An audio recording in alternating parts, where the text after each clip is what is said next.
Hello dear friends, कैसे हैं आप सभी लोग। स्वागत है आपका मेरे यूट्यूब चैनल पे। आशा करता हूं कि आप सभी लोग बहुत बढ़िया होंगे। करो कुछ ऐसा कि दुनिया करना चाहे कुछ आपके जैसा। चलिए डियर फ्रेंड्स, स्टार्ट करते हैं। आज हम प्रतिरोध के बारे में देखेंगे।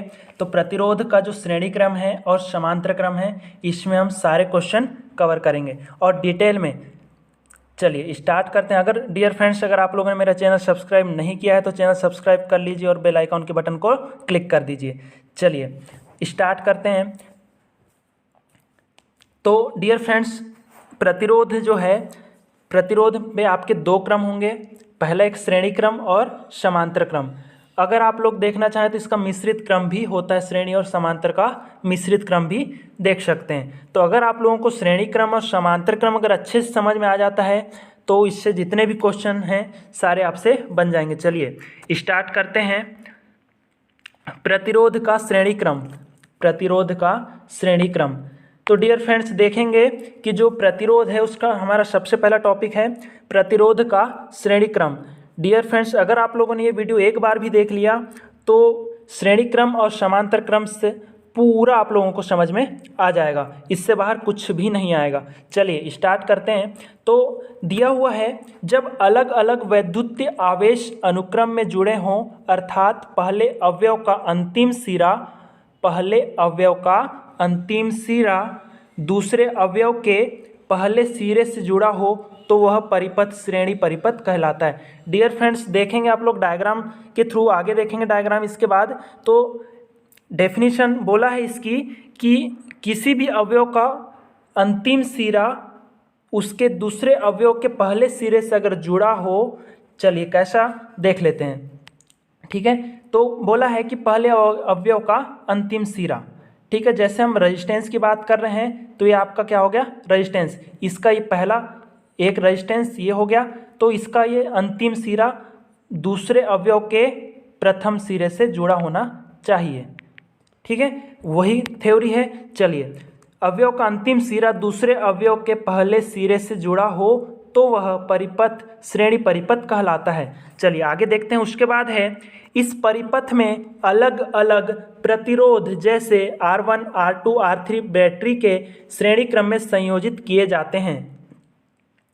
उसके बाद है, इसीलिए इस प्रकार के परिपथ को हम श्रेणी परिपथ कहते हैं। चलिए डायग्राम के थ्रू समझेंगे, जैसा कि चित्र में दिखाया गया है। चलिए डियर फ्रेंड्स, डायग्राम देख लेंगे सभी लोग।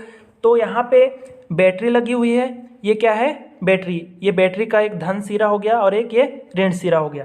ठीक है, यहाँ से आप लोगों की करंट फ्लो हो रही है। उसके बाद ये है आपका रेजिस्टेंस R1, R2, R3, जिसमें V1 वोल्टेज प्रवाहित हो रही है, V2 वोल्टेज जा रही है और V3 वोल्टेज इसमें से प्रवाहित हो रही है। तो डियर फ्रेंड्स, देखेंगे सभी लोग, हमारी जो थ्योरी है वह बोल रही थी कि प्रथम उपक्रम या अवयव का अंतिम सिरा दूसरे उपक्रम के प्रथम सिरे से जुड़ा हो। और अगर आपके पास जितना भी लेना चाहें डियर फ्रेंड्स, जैसे आप यहाँ पे 3 प्रतिरोधक हैं, आपके पास 3 हैं, आप ज़्यादा भी ले सकते हैं। इससे आगे भी डियर फ्रेंड्स, इससे आगे भी आप लोग यहाँ से प्रतिरोध लगा सकते हैं, RN जितना लगाना चाहें आप। तो बस उसकी थ्योरी यही रहेगी कि किसी प्रथम अवयव का अंतिम सिरा उसके दूसरे अवयव के प्रथम सिरे से जाकर के जुड़ेगा और दूसरे का अंतिम सिरा तीसरे के प्रथम सिरे से जाकर के जुड़ेगा। बस यही है आपका। डायग्राम के थ्रू आप लोगों को समझ में आ गया होगा, यही है आपका क्या, श्रेणी क्रम। चलिए आगे देखते हैं। यहाँ से कुछ क्वेश्चन बनते हैं, सूत्र देख लेते हैं। चलिए, सूत्र बोल रहा है आप लोगों का ओम्स लॉ के अनुसार है। ओम्स लॉ सभी लोगों ने पढ़ लिया होगा। अगर आप लोगों ने ओम्स लॉ का वीडियो नहीं देखा है तो नीचे मैं डिस्क्रिप्शन में ओम्स लॉ की लिंक डाल दूंगा। सभी लोग ओम्स लॉ का नियम देख लीजिएगा। चलिए, मोस्ट इंपॉर्टेंट है आप लोगों के लिए ओम्स लॉ। और ये चलिए स्टार्ट करते हैं। तो ओम्स लॉ का जो सूत्र है V = I × R। उसके बाद बोला है हमारा जो डायग्राम है जिसमें से हम निकालेंगे कि 3 रेजिस्टेंस अगर जुड़े हैं उसमें, तो देख लेते हैं। V1 = अगर प्रथम वोल्टेज निकालना है, पहला जो आपका रेजिस्टेंस है उसमें से कितनी वोल्टेज प्रवाहित हो रही है, यह अगर आप लोगों को निकालना है तो इसका सूत्र क्या हो जाएगा, V1 = I × R1, रेजिस्टेंस 1। ठीक है। उसके बाद V2 बोला है, अगर सेकेंड रेजिस्टेंस की वोल्टेज अगर आप लोगों को निकालना है तो IR2 निकल जाएगा। और तीसरे रेजिस्टेंस की अगर आप लोगों को वोल्टेज निकालना है तो IR3 से आप लोग निकाल सकते हैं। चलिए उसके बाद बोला है कि V is equal to V1 plus ये V2 है। चलिए यहाँ पे 3 लिखा गया है, ये V2 है, ठीक है, V2 तो वोल्टेज 2 है ना। चलिए V3 लिख चुका है, यहाँ पे V2 है तो इसका फार्मूला सभी लोग देख लेंगे। V इजिकल टू है V1 plus V2 plus V3, by mistake V3 लिख चुका है वो। चलिए आगे देखते हैं। उसके बाद P इजिकल टू, अगर आपको टोटल वोल्टेज निकालना है तो V1 plus V2 plus V3, और अगर टोटल परिपथ की अगर आप लोगों को पावर निकालना है, ये जो आपके सामने क्या था, एक परिपथ जो था बना हुआ जिसमें एक बैटरी का टर्मिनल, बैटरी लगी हुई थी जिसमें 3 रेजिस्टेंस थे, ये R1 R2 R3, सभी को समझ में आ गया, डायग्राम सभी ने देख चुके हैं। तो इसमें परिपथ में अगर आपको टोटल पावर, कुल पावर निकालना है इस परिपथ की, तो कुल पावर इजिकल टू कैसे निकलेगी, P1 plus P2 plus P3, आपकी टोटल पावर निकल जाएगी। चलिए उसके बाद बोल रहा है कि Vs is equal to I into R1 plus I into R2 plus I into R3, तो ये भी है आपका टोटल वोल्टेज का फार्मूला, भी इससे आप लोग निकाल सकते हैं। चलिए कैसे निकलेगा देख लेते हैं। चलिए उसके बाद बोला है, चलिए उसके बाद Vs मतलब टोटल वोल्टेज, यहाँ से आपका क्या निकल जाएगा, I कॉमन निकल जाएगा, तो कोष्टक में क्या बचेगा आपका R1 plus R2 plus R3। चूंकि हम जानते हैं कि V इजिकल टू क्या होता है, I इंटू R, तो चलिए Vs का मान ऊपर समीकरण में रखने पर चलिए देख लेते हैं। तो यहाँ पे आपका निकल जाएगा V इजिकल टू क्या होता है, I इंटू R, तो आप V की जगह क्या रख सकते हो, I इंटू R। यहाँ से सिर्फ आपके न्यूमेरिकल क्वेश्चन के लिए मोस्ट इंपॉर्टेंट है ये न्यूमेरिकल क्वेश्चन, हम नेक्स्ट वीडियो में देखेंगे। टोटल रेजिस्टेंस से संबंधित, चाहे श्रेणी क्रम हो, समांतर क्रम हो या मिश्रित क्रम हो, यह रेजिस्टेंस के न्यूमेरिकल क्वेश्चन या जितने भी उससे रेजिस्टेंस से क्वेश्चन बनते हैं, हम सारे क्वेश्चन नेक्स्ट वीडियो में कवर करेंगे। चलिए देख लेते हैं। उसके बाद बोला है, अतः अंत में जब आपका जो R इजिकल टू, अगर आप लोगों को टोटल R निकालना है, R टोटल निकालना है, तो R इजिकल टू क्या हो जाएगा, R1 प्लस R2, RE है यहाँ पे, ये R2 है, चलिए ठीक है, R2 प्लस R3। अगर आप लोगों को टोटल R निकालना है तो क्या हो जाएगा, R1 plus R2 plus R3। चलिए उसके बाद है हाँ चलिए मोस्ट इंपॉर्टेंट यहाँ पे पॉइंट हैं, देख लेते हैं। श्रेणी क्रम के क्या क्या पॉइंट हो सकते हैं देख लेंगे। चलिए पहला पॉइंट है, परिपथ में दी जाने वाली वोल्टेज दो स्थानों के मध्य आवेश में गति उत्पन्न करती है, ठीक है। उसके बाद नेक्स्ट पॉइंट बोल रहा है, श्रेणी परिपथ में पावर जुड़ती है, पहला पॉइंट सभी को पता होगा। उसके बाद बोल रहा है श्रेणी परिपथ में पावर जुड़ती है, कैसे जुड़ेगी, P is equal to P1 plus P2 plus P3। चलिए आगे देखते हैं। उसके बाद बोल रहा है कि श्रेणी परिपथ में प्रत्येक मात्रा में, प्रत्येक भाग में करंट का मान समान रहता है, ठीक है। मोस्ट इंपॉर्टेंट पॉइंट है, श्रेणी क्रम में अगर आप लोगों से क्वेश्चन बनेगा तो यहाँ से मोस्ट इंपॉर्टेंट क्वेश्चन ये बनता है कि श्रेणी परिपथ में किसी भी भाग में, किसी भी अवयव में, प्रत्येक भाग में, किसी भी अवयव के प्रत्येक भाग में, प्रत्येक मात्रा में करंट का जो मान है, ये जो करंट है इसका जो मान है ये समान रहेगा। मोस्ट इंपॉर्टेंट पॉइंट है। तो आप लोगों से पूछेगा श्रेणी परिपथ में करंट का मान कैसा होता है, तो समान होता है। चलिए आगे देखते हैं। नेक्स्ट पॉइंट बोल रहा है, इस परिपथ में अलग अलग भागों में वोल्टेज का मान अलग अलग होता है। तो डियर फ्रेंड्स देखेंगे आप लोग, ये जो परिपथ है इसमें वोल्टेज का जो मान है वो अलग अलग होगा, ठीक है। जो आपका जो परिपथ था श्रेणी परिपथ, उसमें वोल्टेज का मान अलग अलग होता है और जो करंट है वो समान रहती है। चलिए मोस्ट इंपॉर्टेंट है। चलिए उसके बाद नेक्स्ट पॉइंट बोल रहा है, श्रेणी परिपथ में वोल्टेज जुड़ती है और अविभाजित भी होती है, विभाजित भी होती है। चलिए उसके बाद बोल रहा है कि श्रेणी परिपथ में कोई भी उपकरण फ्यूज होने पर पूरा परिपथ ऑफ हो जाता है। डियर फ्रेंड्स, जो आपका ये जो श्रेणी क्रम है, जिसमें ये जो आपका श्रेणी क्रम है, ध्यान से देखेंगे, जिसमें लाइन से सारे उपकरण जुड़े होते हैं, इसमें अगर एक उपकरण भी बीच का हो या फर्स्ट का हो, एक उपकरण भी अगर आपका फ्यूज़ हो जाता है या डिस्कनेक्ट हो जाता है तो पूरी सप्लाई, पूरा परिपथ ऑफ हो जाता है। चलिए आगे देखते हैं। उसके बाद पॉइंट बोल रहा है श्रेणी परिपथ में धारा समान और वोल्टेज असमान होती है।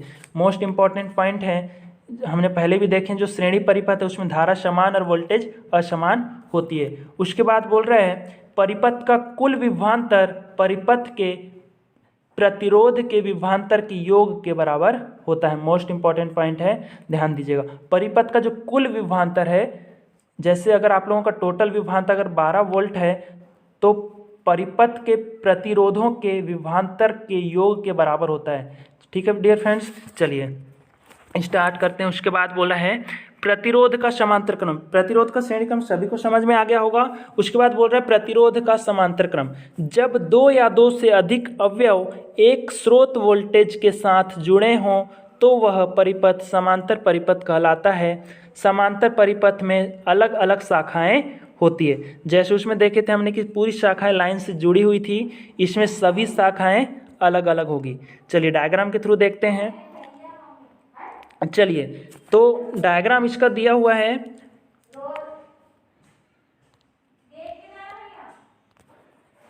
तो डायग्राम में सभी लोगों को दिख रहा हो कि जितनी भी जो शाखाएं हैं ये अलग अलग है।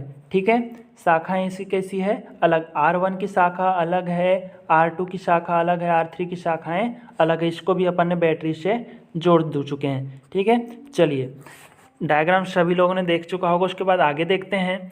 चित्र अनुसार तीन प्रतिरोध R1, R2, R3 हैं। ये तीनों समांतर क्रम में जुड़े हुए हैं। तो आप लोगों को दिख रहा होगा समांतर क्रम इस टाइप से हम लोग जोड़ते हैं। चलिए उसके बाद आगे है ओम के नियम से V इक्वल टू, ओम का नियम क्या बोलता है, ओम्स लॉ जो है, अगर आप लोगों ने ओम का नियम नहीं देखा है तो डिस्क्रिप्शन में मैं लिंक डाल दूंगा। ओम्स लॉ पहले आप लोग अच्छे से पढ़ लीजिएगा, मोस्ट इंपॉर्टेंट है ओम्स लॉ आपके लिए।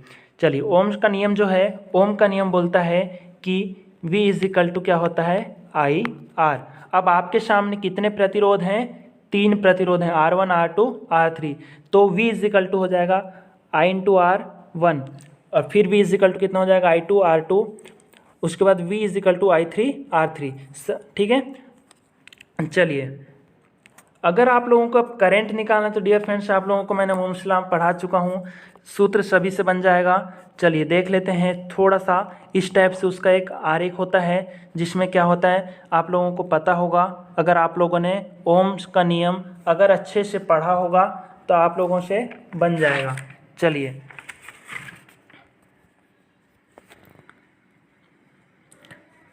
ठीक है, तो सभी से बन चुका होगा। तो V यहाँ पे आता है, यहाँ पे I आता है, यहाँ पे R आता है। ठीक है, तो V इज इक्वल टू क्या हो जाएगा, I इंटू R। अगर आप लोगों से पूछे I इज इक्वल टू पूछे तो V अपान R, और क्या बचा आपका R इज इक्वल टू बोले तो V अपान I। चलिए ये त्रिभुज को अगर आप लोगों ने याद कर ली तो सारी चीज़ें आप लोगों की, ये त्रिभुज अगर आपको याद हो गया तो तीनों सूत्र आप कभी नहीं भूलोगे। चलिए नेक्स्ट देखते हैं। उसके बाद बोला है परिपथ में प्रवाहित कुल धारा का मान। तो आपका जो परिपथ है समांतर परिपथ, उसमें कुल धारा का मान अगर आप लोगों को निकालना है तो क्या हो जाएगा, I is equal to I1 plus I2 plus I3। ठीक है, ये आपका कुल धारा इससे परिपथ में निकल जाएगी।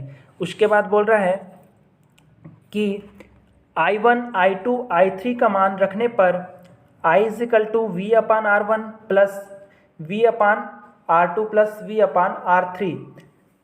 I का फॉर्मूला क्या होता है डियर फ्रेंड्स, अभी मैंने बताया। I इज इक्वल टू क्या होता है, V अपान R। उसी सूत्र से आप लोग अलग अलग सर्किट की, अलग अलग उप परिपथ की, अलग अलग शाखाओं की आप लोग करंट निकाल सकते हैं। समांतर परिपथ में क्या होता है, करंट जो है वो अलग अलग परिपथ की अलग अलग होती है, एक समान नहीं होती। तो आप इस सूत्र से आप लोग सभी परिपथ की अलग अलग रेजिस्टेंस में कितनी करंट फ्लो हो रही है ये लोग आप लोग निकाल सकते हैं। चलिए उसके बाद बोला है चूँकि आप लोगों का I इज इक्वल टू क्या होता है, V अपान R। चलिए उसके बाद बोल रहा है I का मान समीकरण में रखने पर आई का मान अगर आप लोग समीकरण में रखेंगे तो आप लोगों का सूत्र निकल के आएगा, जो आप लोगों का समांतर क्रम में जो सूत्र है टोटल रेजिस्टेंस का, वो आप लोगों को ये निकल करके आ जाएगा 1/r। डियर फ्रेंड्स देखेंगे 1/r इज इक्वल टू, चलिए 1/r यहाँ पे आप लोगों का सूत्र दिया हुआ है 1/r1 हो जाएगा, प्लस कितना हो जाएगा 1/r2 प्लस 1/r3। चलिए सूत्र दिया हुआ है, सभी लोग देख लेंगे, मोस्ट इंपॉर्टेंट सूत्र है समांतर क्रम का, ठीक है। चलिए उसके बाद अगर आपके श्रेणी क्रम की बात की जाए तो श्रेणी क्रम में क्या होता है, r is equal to directly इसमें r1 r2 r3 डायरेक्टली इसमें जुड़ जाते हैं। चलिए स्टार्ट करते हैं। उसके बाद बोला है अगर आपको कंडक्टेंस निकालना है, कंडक्शन निकालना है, संवहन निकालना है तो z is equal to g1 plus g2 plus g3 plus g3।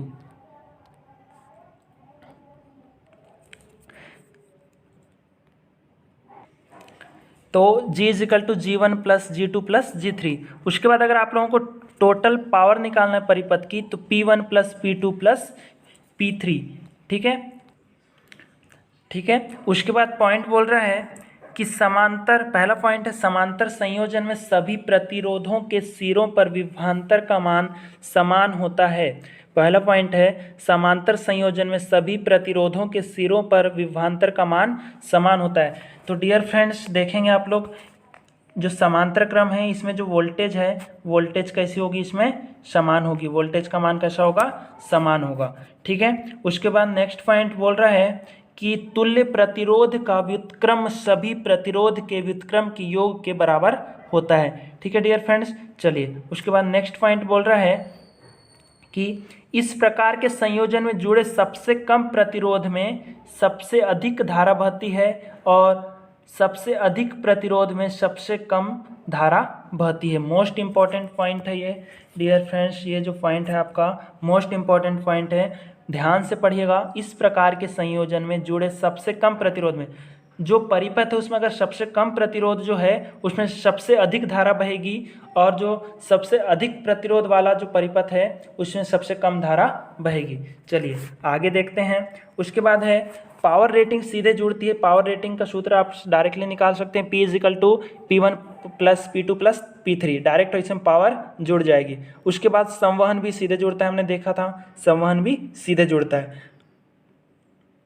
उसके बाद है समांतर शाखाओं की संख्या बढ़ाने पर प्रतिरोध का मान घटता है। अगर अपन जो जैसे अपन R2 R1 R2 R3 तीन शाखाएं थी आपके परिपथ में, अगर उन शाखाओं की संख्या अगर अपन n तक बढ़ा सकते हैं, चाहे 5 हो 6 हो, जितनी भी शाखाएं अपन बढ़ाएंगे उसमें प्रतिरोध का जो मान है वो घटेगा, ठीक है फ्रेंड्स।